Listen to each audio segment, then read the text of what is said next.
everybody, I'm Tara from Crooked Row, and today is the day after Thanksgiving, and it's sort of a Black Friday here on the homestead. It's a day that we don't look forward to because we have to cull some of our roosters, and we've done that before, but we've never actually showed how we go ahead and cull them and break them down. So I've said this a million times in our videos. This is a really tough day for us. It's always kind of solemn, but before it gets too cold, we still have a pretty sunny day. It's kind of cold outside, but it's still a pretty sunny day. And actually, if we were going to prepare for this a little bit better, it's better to not feed the chickens, and then that way there's not a lot of content in the stomach. But we did do that, and it's now in the we're very close to afternoon, and it's just going to be better for us. Now, there is going to be a little bit, we're not going to show the actual moment, you know, when we harvest the chicken, but we are going to show like our setup, and some of this, for people who aren't used to it, can be gruesome. So I just wanted to give that like a little warning. This is for informational, educational purposes. This is for people who actually want to raise their own chickens, and we are not looking to harm any animals.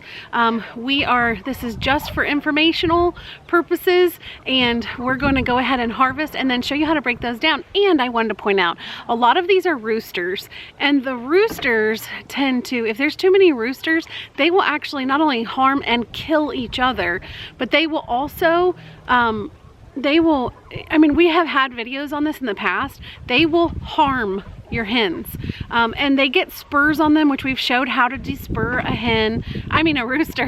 Hens don't get spurs, and you can hear them all in the background. But they will actually take those spurs, and they have actually like ripped chickens open, our hens open. So that's why we despur them, and we try to take the most aggressive of the roosters and go ahead and cull them, because so what is an aggressive rooster? An aggressive rooster, there are some roosters that will attack my kids. I mean, and they are mean. There's no rhyme or reason to, I'm sure there's a rhyme or reason scientifically, but there's no rhyme or reason to why some take on such aggression. We kind of give it a while. I know a lot of people will cull their flocks a lot quicker than we do. We really like to sit and watch and see who's a good rooster, who protects the hens, who is a loner, you know. Is he doing his job? You know, there's certain things that you want him to be protective, but not overly aggressive. Some of them are so aggressive in their mating that they actually harm the hens. So it's going to be according to what suits you and your flock. But for us, we look for a gentle, protective rooster who also has good traits that we want to pass on. So like, we're raising the American breast chickens right now, and they have beautiful marbled meat, and so we are trying to build our flock with them. So there are a couple of roosters who like have nothing to do with any hens, and so we'll definitely call them.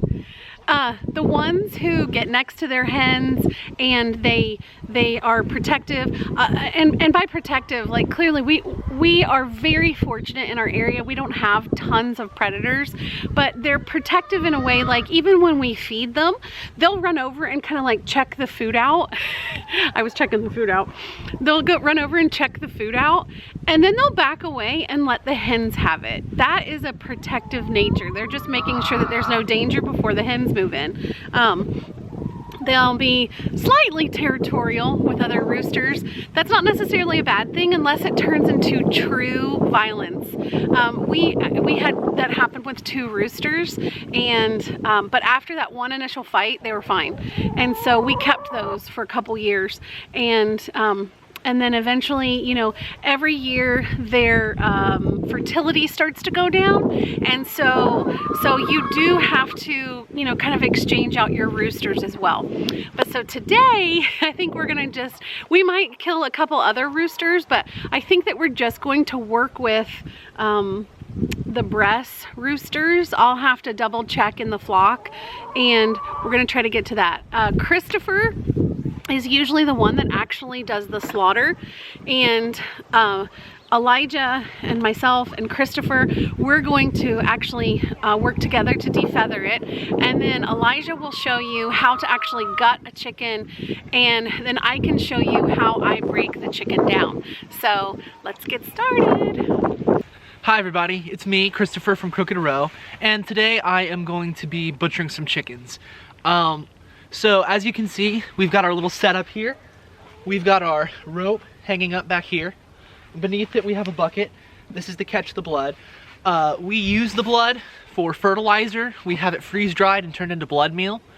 And so that's why we will be gathering that. So this is basically, it's a super simple setup. It's all you need to slaughter chickens. Some people, they get these cones, and they're actually a little bit better than the ropes because the chicken will struggle less because it's surrounded and it calms it. But we don't have the chicken cones, and this works just fine, really. So today I'm going to be using this knife. It is a paring knife from Victorinox. It's made in Switzerland, and it is a very, very sharp knife. When we first used this to butcher, we used it to butcher a lamb, and it scared me a little bit because it almost took the head clean off, just stopping at the backbone. And I was back behind the sheep's head holding it, and it almost went into my stomach, which scared the crap out of me. So I have slight PTSD with this thing, and if I seem overly cautious with it, that's why. But you have to be very, very careful because this thing will injure you very, very badly, and it's so sharp, it can do it very easily and very quickly. So with that, I'm gonna go ahead and just get started. All right, guys, here's our first buddy that we're going to dispatch. I'm going to turn him upside down, take his feet, put them in the loop, and just slide it down so that his feet are held together like this. All right, so here we have him. We've got him hanging upside down. He is very calm. He doesn't really understand what's going on. I don't believe this is painful at all. We've never seen any chickens freak out when we've done this, so that leads me to think that. The reason that we're using this instead of the killing cone is because we want to make sure that all of the blood is out of the animal. Because we have religious convictions that blood is not to be eaten, and so when a bird is able to flap its wings and get out all of its nervous spasms after death, that actually helps the heart pump the blood out of the body, and that'll happen faster and more efficiently. So it's all just part of efficiently draining your animal. Alright, so what I'm going to do is I'm going to take his head, we'll cover his eyes, and I am going to come right in here, right at the base of his skull, and I'm going to part his feathers. So part of the reason I'm wanting to do that is I want to make an incision all the way back to his neck bone.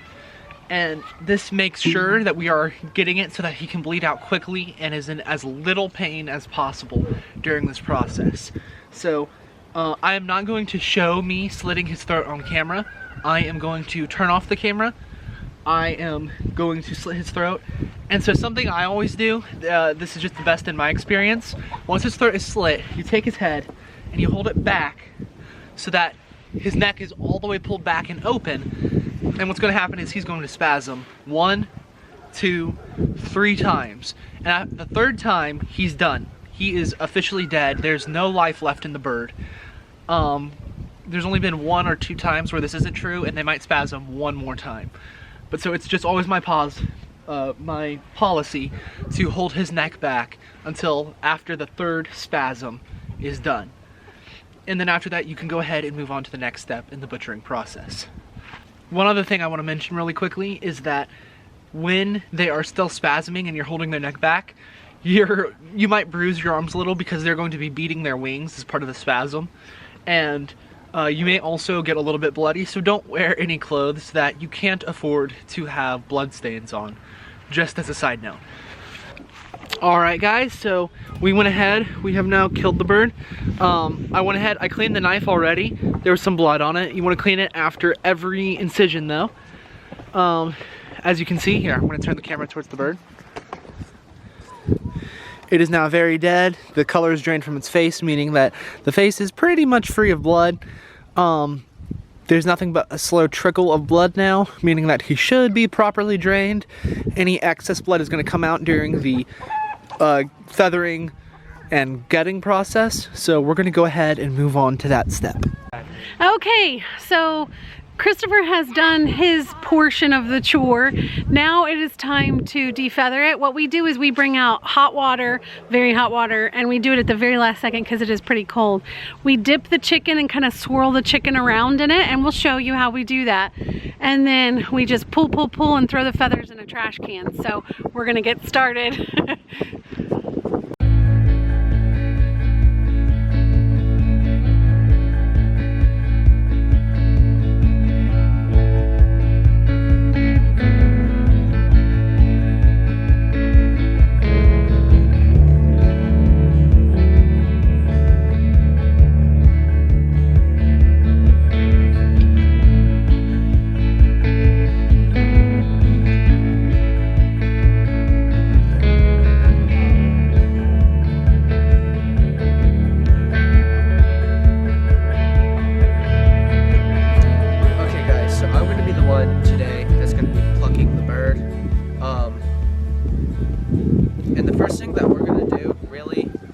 We're just gonna cut the feet off, and then we're gonna cut off the neck, and then you need to be careful though when you're cutting off the neck because there's a crop right here, and the crop is where all the food is, so you don't want that like gushing out on the table, of course, because that'd just be disgustingly messy.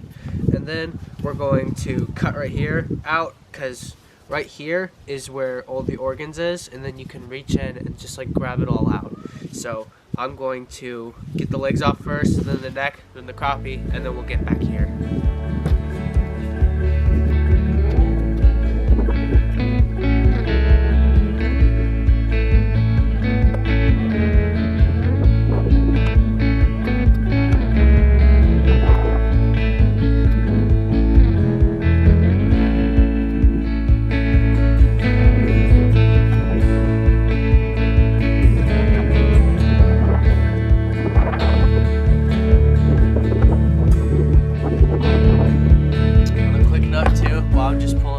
All this stuff in here.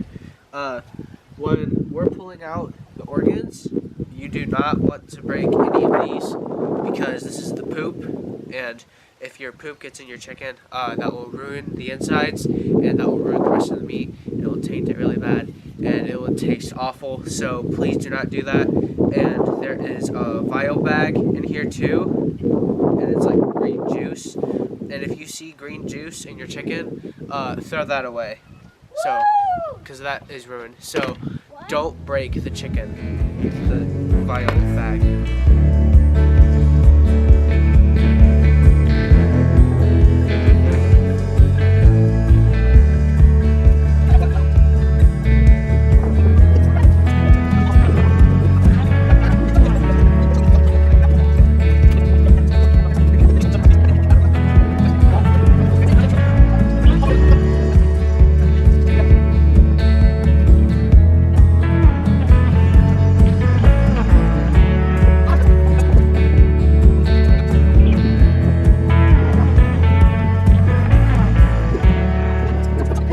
Okay, we have a total of 1, 2, 3, 4, 5 chickens. This is how they look when they're processed. We just got these bags off of Amazon, and you put them in the bag, you zip tie them, and then you dip them down into like 190-degree water, and it takes the air out. It is a beautiful process. It holds it in pretty stinking good. Now, this breed, which is the breasts, and I know it's really desirable, but these roosters were tiny. I mean, this one's a little bit better than the very first one that we did, which was this one. I don't know why this one was so thin. We have not processed these bags completely yet, but we're getting ready to. I just wanted to show you how it works.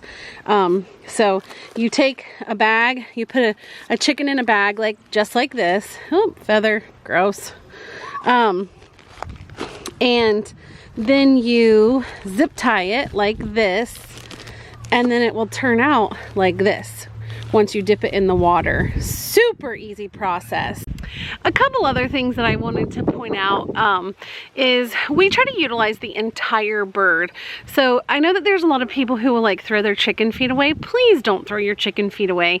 Go ahead and dip those in some boiling water and peel back the I call them scales. They're kind of like scales, right, Elijah? Yeah. They're scaly, and you kind of just peel them off once they get hot. Even if you overcook a chicken, it's still okay. You can utilize all this stuff for broth. The guts, even of the chicken, now intestines we bury. Nothing gets intestines, that just goes in the ground.